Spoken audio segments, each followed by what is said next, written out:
আসসালামু আলাইকুম দর্শকগণ, দৈনন্দিন রান্নাবান্না ও রুচির রাজু চ্যানেলে আপনাদের সবাইকে স্বাগতম। আশা রাখছি সবাই অনেক অনেক ভালো আছেন, সুস্থ আছেন।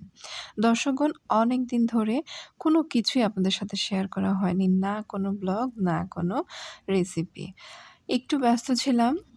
নিজের ঘরবাড়ি একটু দেখে আসলাম। সবকিছু তো আর একসাথে দেখা হয় নাই। একদম চলে গিয়েছিলাম নারীর টানে, নিজের ভিটেমাটি দেখে আসতে। অনেকদিন ধরেই যাই করে যাওয়া হয়নি। একদম দাদির বাড়িতে চলে গিয়েছিলাম এবার চাঁদপুর গিয়ে। দাদার বাড়ি না, কিন্তু দাদির বাড়ি। এখানেও একটা ঘটনা আছে। আমার দাদুরা ৩ বোন থাকায়, কোনো ভাই না থাকায় আমার দাদাভাই বিয়ের পর এখানেই সেটেল হয়েছিল, তাই আমাদেরও বড় হওয়া এখানেই হয়ে উঠেছে। ভিডিওর শুরুর দিকেই যে দৃশ্যটা দেখা যাচ্ছে, এটা বাড়ির সামনে আমাদেরই একটা এমপিওভুক্ত স্কুল। আমাদেরও জন্মের আগে এখানে যখন বেসরকারিভাবে স্কুলটি প্রতিষ্ঠা করা হয়, তখন একটা বড় পরিসরের অংশ দেওয়া হয়েছিল আব্বাজি আম্মাজির কাছ থেকেই। বিদ্যালয়টি হলো জনতা উচ্চ বিদ্যালয়। স্কুলের পাশেই আমাদের বাড়ি, আর এই দিক দিয়েই বাড়ির পথ। তবে এই পথটি ছিল একসময় বাড়ির পেছনের দিক, কালক্রমে এই দিকটাই এখন ফরওয়ার্ড হয়েছে এবং ফ্রন্ট দিক হিসেবেই বিবেচিত হচ্ছে। ছোটবেলায় অবশ্য এই জায়গাগুলো এরকম যে চাষবাস দেখছেন, ছোট ছোট গাছ দেখছেন, এরকম ছিল না। এগুলো আরও ডোবা ছিল, ছোট ছোট খণ্ড ছিল। এখন কালের পরিক্রমায় এই জায়গাটাকে সুন্দরভাবে রাস্তায় পরিণত করা হয়েছে, আর জায়গাগুলো একটু উঁচু করে এখানে চাষবাসের ব্যবস্থা করা হচ্ছে। আগে এদিকেও ধান চাষ করা হতো। বলতে গেলে রাস্তার ২ দিকেই জমিগুলো অল্প একটু উঁচু ছিল, একদম নিচু যে জমিটা দেখছেন তার থেকে।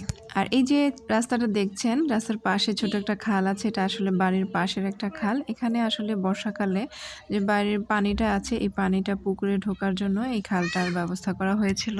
এখন এইদিকে চলাফেরার সুবিধার্থে খালটা বন্ধ করে, খালটা আসলে এখন অব্যবহৃত অবস্থায় আছে, তাই রাস্তার কাজ ধরে রাস্তাটাকে সুন্দর করে তৈরি করা হয়েছে। খাল অবশ্য এখন এদিকে না থাকাই ভালো। ছোটবেলায় আমিও একসময় এই খালটাতে ময়লার পানির মধ্যে পড়ে গিয়েছিলাম। পরে বেশ কয়েকজনের মাধ্যমে উঠিয়ে সোনা রূপার পানি দিয়েও গোসল করানো হয়েছে শুনেছিলাম। আমাদের বাড়িতে সেই ছোটবেলা থেকেই দেখি মানুষ কম। মায়ের থেকে শোনা কথা, যখন মায়ের বিয়ে হয়, আম্মুর বিয়ে হয়, তখন নাকি এরকম যে একটু গল্পগুজব করবে পুরো বাড়ি ঘুরে, এরকম কোনো ওই বয়সের মানুষ তেমন একটা ছিল না বললেই চলে। বাড়িতে আমরা দেখে এসেছি ৩ টা পার্ট। আমার দাদুদের পার্ট একটা অংশ, এটা হচ্ছে পশ্চিম উত্তর দিকের কোণা বলতাম। আর আরেকটা পার্ট হচ্ছে পূর্ব দিকের কোণা, ওইদিকে এক অংশ, আর দক্ষিণ দিকে হচ্ছে এক অংশ। প্রথম দিকটা আমাদের অংশ। এখন একটু যাব, ওই যে বললাম দক্ষিণ দিকের একটা অংশ আছে, এদিকে আরেকটা পুকুর আছে।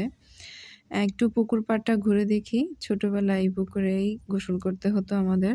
গৃহস্থালী যত কাজকর্ম আছে এখানেই সারতে হতো। কালের পরিক্রমায় এখন তো সবার ঘরেই টয়লেট, অ্যাটাচড বাথরুম বা কিচেন সবকিছুই আসলে ঘরের মধ্যেই হয়ে গিয়েছে। আমাদের অংশেও তেমন কেউই থাকতে না বললেই চলে।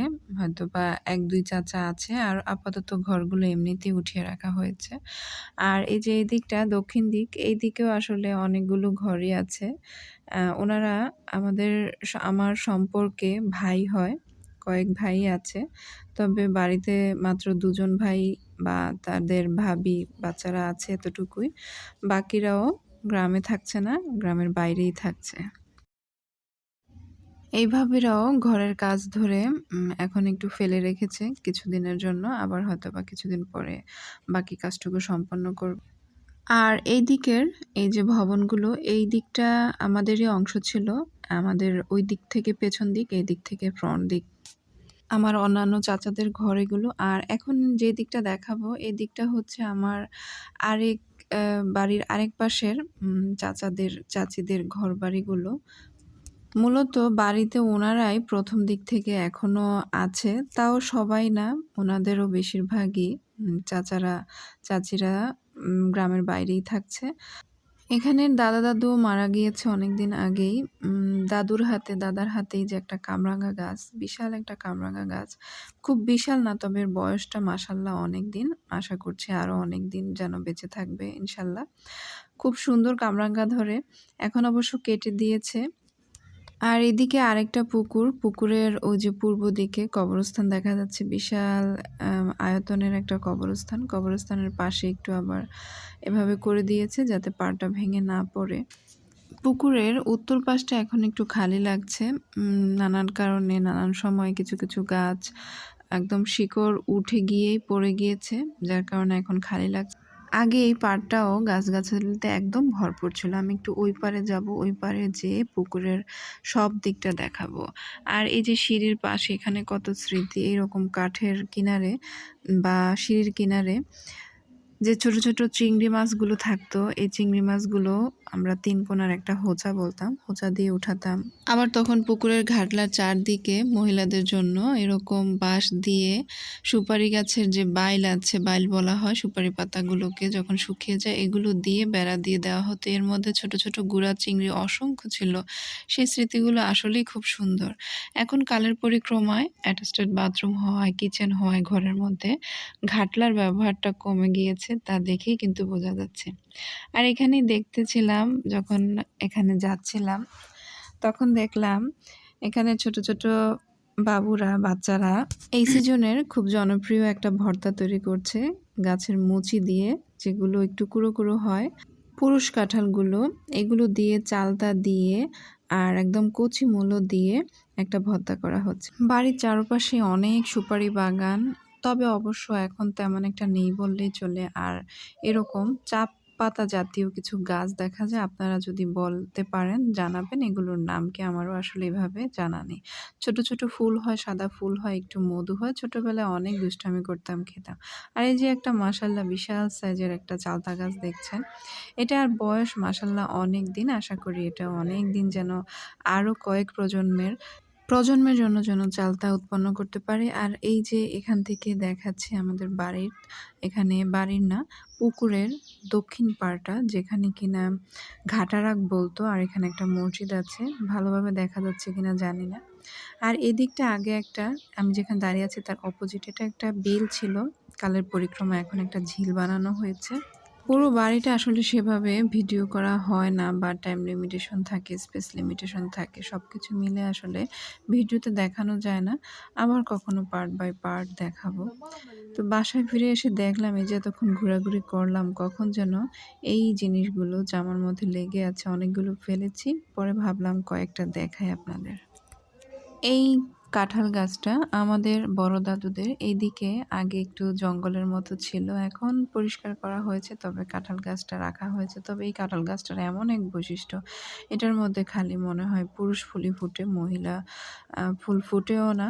এটার মধ্যে পরাগায়নও হয় না, আর তেমন আমরা ছোটোবেলা থেকে দেখে আসছি কাঁঠালও হয় না। তবে কাঁঠাল না হলে কি হবে, মাশাআল্লাহ এর মধ্যে এত পরিমাণে মুচি হয়ই হয়। এটা আসলে মনে হয় এই কারণেই আর কাটাও হয় না, রাখাও হয়েছে তার জন্য। ছোটবেলায় কত যে মুচি খেতাম এটার থেকে, তা আসলে বলে শেষ করা যাবে না। মাশাআল্লাহ এখনো অনেক মুচি দিয়ে যাচ্ছে, ইনশাআল্লাহ আগামীতেও দিবে। আসলে গ্রামের মানুষরা কেমন জানি না আপনাদের চোখে। আমাদের বাড়ির মানুষরা বা আমি যতটুকু যাদেরকেই দেখি, অন্যান্য গ্রামের দেখি, গ্রামের মানুষরা আসলে এই জিনিসগুলি খুবই পছন্দ করে। খুবই সামাজিক একটা জিনিস, আসলে কেউ যেন একা খেতে চায় না, মিলেমিশেই যেন খেলে অল্প খাক, তারপরও তাদের এর মধ্যে যেন আমি এদিকটা একটু ঘুরতে, ঘুরতে পরে বাসা যখন ব্যাক করলাম তখন দেখলাম যে ওমা, ওই যে ভর্তা বানাতে দেখেছিলাম, ওরা আমার জন্য বলতে গেলে এখানে আমি তো দেখেছি কতটুকু কেটেছিল। এখানেই বলতে গেলে বেশিরভাগটাই দিয়ে গিয়েছে। সন্ধ্যার আগে আবার রওনা দিয়ে দিয়েছিলাম আমাদের বাড়ির ঘাটারাক দিয়ে, বা আমাদের এটাই কিন্তু আসলে ফ্রন্ট সাইড ছিল। এখন কালের পরিক্রমা এটা ব্যাক সাইড হয়ে গিয়েছে। এই যে এদিক দিয়ে একটা দিক গেছে রাস্তার দিকে, আরেকটা দিক পূর্ব দিকে যে রাস্তাটা, এই রাস্তাটা দিয়ে হচ্ছে কবরস্থান দিকে যাওয়া যায়। ফাইনালি এদিকে আমরা একদম মেইন রাস্তায় চলে আসলাম, চলে এসে বাসা চলে আসলাম। তো দর্শকগণ, আমার ভিডিওটি ভালো লেগে থাকলে চ্যানেলটি সাবস্ক্রাইব করবেন, আর ভিডিওটিতে লাইক কমেন্ট শেয়ার করতে ভুলবেন না। পরবর্তী ভিডিও পাওয়ার জন্য নোটিফিকেশন বাটনে ক্লিক করে রাখুন। ধন্যবাদ।